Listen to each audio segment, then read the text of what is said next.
সেহেরিতে আজকে গরুর মাংস দিছে, তাও আবার 3 পিস। হঠাৎ করে খালার মনে এত ভালো কিভাবে হলো আল্লাহ ভালো জানে। আর ম্যাচ লাইফে খালার এই হঠাৎ পরিবর্তন দেখে আমরা নিজেরাও খুবই অবাক হয়ে যাইতেছি। যাই হোক, খাবারের শুরুতে আমি নিয়েছিলাম মিষ্টি কুমড়া ভাজি, আর খালা আজকে কেন জানি না মিষ্টি কুমড়া ভাজি দিছে, এইটা দেখে আমি খুবই অবাক হয়েছি।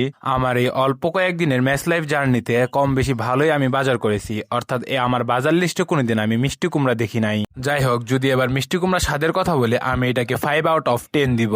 এরপরে আমি নিয়েছিলাম লাল শাক ভাজি, আর লাল শাক ভাজি আমাদের 2 বেলার 1 বেলা থাকবেই, কিন্তু খালা আজকে 2 বেলার 2 বেলাই আমাদেরকে লাল শাক ভাজি দিয়েছিল। সত্যি কথা বলতে আজকে খালার সকল কর্মকাণ্ড কেমন জানি রহস্যজনক। যাই হোক, যদি আমি লাল শাকের টেস্টের কথা বলি তাহলে খালা আজকে লাল শাক ভাজিতে লবণ একটু বেশি দিয়েছিল।